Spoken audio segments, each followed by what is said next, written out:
کچھ بھی نہیں ہے۔ عمر ایوب نے بھی اعلان کیا واضح طور پر کہ شہباز شریف کی اس آفر کو ہم مسترد کرتے ہیں، اور ہم نے نیک نیتی کے ساتھ کمیٹی بنائی تھی، ہمارے واضح مطالبات تھے 9 مئی اور 26 نومبر کے واقعات پر جوڈیشل کمیشن بنایا جائے، پیکا ایکٹ پر کے اوپر بھی ہمیں جو ہے وہ پارلیمان کے اندر بات نہیں کرنے دی گئی۔ پیپلز پارٹی پیکا ایکٹ ترمیم پر جو ہے وہ پہلے ہمارے ساتھ تھی، ان کو ہدایت آئی، جس کے بعد انہوں نے دوغلا پن کر دیا، اور پیکا ایکٹ جس دن منظوری کے لیے پیش کیا گیا ہمارے اعتراضات کو نہیں سنا گیا۔ اور اس کے ساتھ ساتھ پھر جناب عرفان صدیقی صاحب نے بیان دیا کہ پی ٹی آئی کی مذاکرات کی ٹرین گئی، وزیر اعظم کی پیشکش کا فائدہ اٹھانا چاہیے۔ موصوف خود کو آرمی چیف کا استاد کہتے ہیں، کہاں سے لائن لیتے ہیں اس بات کا پوری پاکستانی قوم کو اچھی طرح سے اندازہ ہے، اور ان دنوں جب انہیں اس بات کی پریشانی تھی کہ 20 جنوری سے پہلے ہم نے عمران خان سے حاصل کرنی ہے ہر صورت ڈیل، تو ان دنوں کے ان کے بیانات بھی آپ نے ضرور یاد رکھے ہوں گے، کتنی میٹھی زبان استعمال کیا کرتے تھے۔ اور اب جب پاکستانی اسٹیبلشمنٹ اور طاقتور حلقے عمران خان سے ڈیل حاصل کرنے میں ناکام ہوئے، 20 جنوری گزر گیا، اب عرفان صدیقی صاحب کی زبان بھی آپ کو نظر آ رہی ہے کہ کس طرح سے میٹھی زبان سے تلخ زبان اور طنزیہ زبان جناب ان کی ہوگی۔ خیر ہمیشہ سے یہ ان کا جو ہے وہ خاصہ رہا ہے، اور پاکستان تحریک انصاف نے واضح کر دیا ہے کہ جناب نہ ہی ہم سے کسی قسم کا کوئی باضابطہ رابطہ ہوا ہے، اور نہ ہی ہم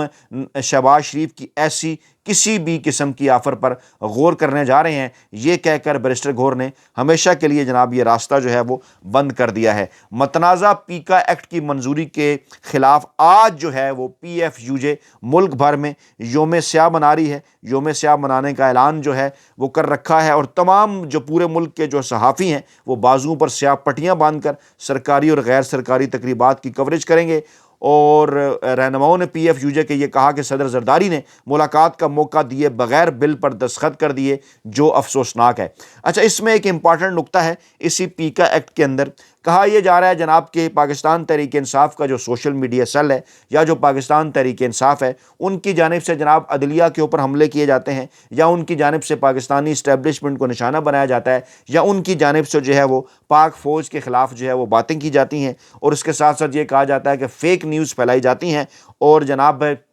اس کی آڑ میں جو ہے وہ پاکستان کی جو سالمیت ہے اس کو جو ہے وہ نقصان پہنچانے کی کوشش کی جاتی ہے۔ اچھا، اب اصل میں حقیقت کیا ہے، معاملہ یہ سارا کیا ہے؟ کیونکہ 8 فروری 2024 کے متنازع ترین الیکشن، جس کے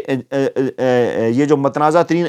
نتائج ہیں، جس کے نتیجے میں یہ چنتخب حکومت کو عوام کے سروں پر بٹھایا گیا، اچھی طرح سے اس بات کا اندازہ ہے کہ جس دن یہ معاملہ کھلے گا تو انہیں گھر جانا ہوگا۔ اچھا، جناب ان تمام تر چیزوں کو ان کے اوپر قابو پانے کے لیے اور تمام تر چیزوں کو روکنے کے لیے اس جو ہے وہ 26ویں آئینی ترمیم کی گئی، اس کے ساتھ ساتھ جناب اہم ترین عہدوں کے اوپر ایکسٹینشنز کی گئیں، چاہے وہ چیف الیکشن کمشنر کی ایکسٹینشن چند ہی دنوں کے لیے ہو، یا پھر طاقتور حلقوں کی ایکسٹینشن ہو۔ عمران خان اور پاکستان تحریک انصاف اس حوالے سے ذکر کر چکے۔ خان صاحب کا تازہ ترین بیان بھی یہ بتاتا ہے اڈیالہ جیل سے جاری کہ یہ تمام تر چیزیں صرف اس لیے کی جا رہی ہیں تاکہ جو مینڈیٹ پر ڈاکہ مارا گیا اس کو روکا جا سکے۔ اچھا، عدلیہ کو بھی مینج کر لیا گیا، اور سپریم کورٹ کے اندر اپنی مرضی کے چیف جسٹس، آئینی بینچ کے سربراہ بھی اپنی مرضی کے لگا دیے گئے۔ اچھا، اس کے بعد پھر جناب روایتی میڈیا جو ہے وہ انہیں بھی مینج کر لیا گیا، وڈے اینکروں، ویلے کالم نگاروں، ملازم صحافیوں، سب کو مینج کر لیا گیا۔ اگر کوئی مینج نہیں ہو پا رہا تھا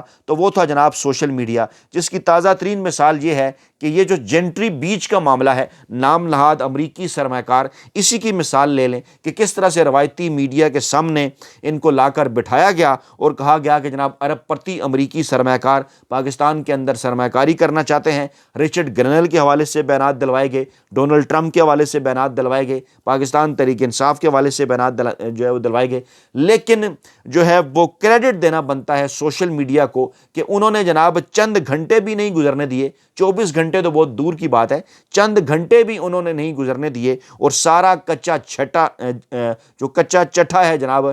یہ جو جنٹری بیچ صاحب ہیں، ان کا وہ پاکستانی عوام کے سامنے کھول کر رکھ دیا کہ کس طرح کے نام نہاد امریکی سرمایہ کار ہیں یہ، کس طرح سے ان کا تعلق ہے ڈونلڈ ٹرمپ کے ساتھ، اور رچرڈ گرینل اور ڈونلڈ ٹرمپ کی پالیسیوں کے حوالے سے جو ان کا بیان ہے وہ اصل میں کہاں سے آیا، اور کس قسم کے سوالات کے جوابات انہیں پہلے سے لیے گئے، مخصوص صحافیوں سے سوال کرا کر مطلب کے جوابات ان سے حاصل کیے گئے۔ یعنی سوشل میڈیا نے یہ جو تمام تر پروپیگنڈا اس چنتخب حکومت کی جانب سے، طاقتور حلقوں کی جانب سے پاکستان میں امریکی سرمایہ کاری کے حوالے سے کیا گیا، اس کو جناب سوشل میڈیا نے صرف چند گھنٹوں کے اندر اس کا پول جو ہے وہ مکمل طور پر کھول کر رکھ دیا۔ یہ ایک مثال ہے، اس قسم کی کئی دیگر مثالیں بھی ہیں۔ ہم جیسے مزدور صحافی عمران خان کا وہ موقف جو پاکستان کا روایتی میڈیا، روایتی ٹی وی چینلز، اخبارات آپ تک نہیں پہنچاتے، وہ تمام تر خبریں جو کہ چھپائی جاتی ہیں، وہ تمام تر اپڈیٹس جو کہ آپ تک نہیں پہنچائی جاتی، وہ تمام تر زہریلا پروپیگنڈا جو پاکستان تحریک انصاف اور عمران خان کے خلاف کیا جاتا ہے، اس کا توڑ اصل اور حقائق پر مبنی خبریں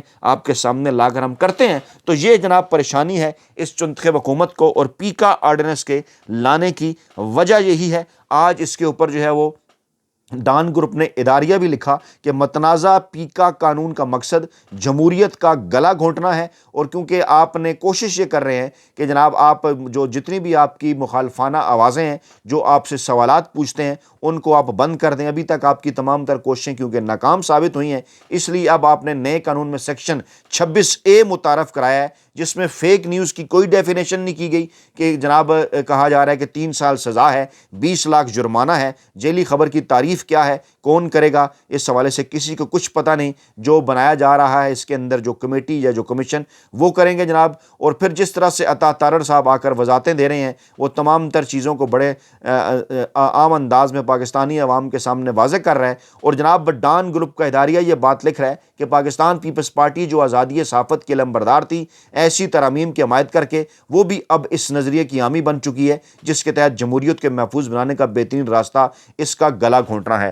اچھا، پھر یہ کہا جا رہا ہے، تاثر دیا جا رہا ہے کہ جناب کیونکہ پاکستان کے اندر یہ جو پاکستان تحریک انصاف کا یا بیرون ملک پاکستان تحریک انصاف کا سوشل میڈیا ہے، یہ جناب پاکستانی عدلیہ اور اسٹیبلشمنٹ کے خلاف جو ہے وہ پروپیگنڈا کرتا ہے، پاک فوج کے خلاف بات کرتا ہے۔ تو آج ہم آپ کے سامنے ثبوت رکھنے جا رہے ہیں نواز شریف کے حوالے سے، نواز شریف کی آڈیو لیک کے حوالے سے، کہ میاں نواز شریف صاحب جو فیورٹ چائلڈ ہیں ان کے کیا کارنامے ہیں، اور ایک بار پھر اود کر یہ ثبوت سوشل میڈیا پر آئے ہیں سامنے۔ پاکستان تحریک انصاف کو انہیں دیکھنا چاہیے، عدالتی فورم پر انہیں لے کر جانا چاہیے۔ کتاب ہے جناب میرے ہاتھ میں، رنگیلا وزیر اعظم، اور جناب لکھی ہے یہ امجد حسین صاحب نے۔ میں جناب اس کے صفحہ نمبر 148 کی جانب بڑھ رہا ہوں، اور یہاں پر جو ہے وہ ایک کتاب کا حوالہ اس کتاب کے اندر دیا گیا ہے جناب کہ میڈیا کے ذریعے فوج کی کردار کشی مہم۔ لکھتی ہے جناب یہ کتاب کہ فوج کے خلاف مضامین شائع کروا کر ان کو بڑی مقدار میں سرکاری خرچ پر خرید کر مفت تقسیم کرنے اور بھجوانے کے لیے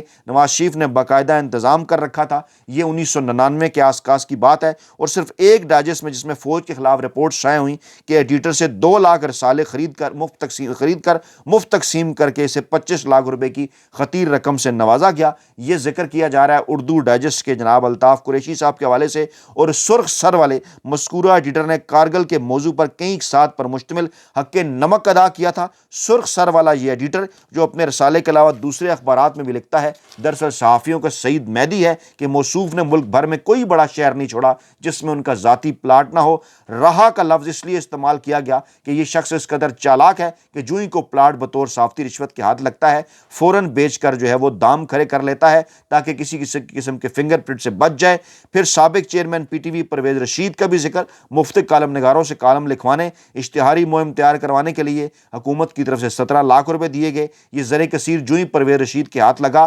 ملکی اخبارات میں کارگل کے حوالے سے مختلف کالم نگاروں نے پاک فوج کے لتے لینا شروع کر دیے اور افواج پاکستان کو غیر ضروری محاذ کھولنے اور وطن عزیز کی سلامتی کو داؤ پر لگانے کا قصوروار ٹھہرایا جانے لگا۔ یہ سلسلہ یہاں پر ختم نہیں ہوا، بلکہ سابق حکمرانوں نے امریکی صدر بل کلنٹن اور واجپائی پر یہ ثابت کرنے کے لیے کہ کارگل ایشو میں ان کی مرضی شامل نہیں تھی، یہ سب کچھ فوج نے انہیں بتائے بغیر کیا۔ اپنے ہی ملک کی فوج کے خلاف ایک غیر ملکی اخبار میں نواز شریف نے روگ آرمی کا اشتہار یعنی بدماش آرمی کا اشتہار چھپا دیا، اور اس اشتہار کی اشاعت کے بعد افواج پاکستان کی دنیا بھر میں تضحیک ہوئی۔ یہ ہوا میں بات نہیں ہوگی، آپ کے سامنے جناب یہ اشتہار بھی رکھا جائے گا، اور جناب یہ اسٹیٹ ود ان اسٹیٹ یہ جناب یہ اشتہار یہ جناب روگ آرمی غیر ملکی اخبارات میں نواز شریف صاحب کی جانب سے نون لیگ کی حکومت کی جانب سے 1999 میں جناب یہ اشتہار چھپتا ہے۔ معاملہ یہیں تک بس نہیں ہوتا بلکہ ایک آڈیو ٹیپ کا ذکر ہے، اور جو کہ ہمیں یہ بتا رہی ہے کہ جس وقت 12 اکتوبر 1999 کو جناب جب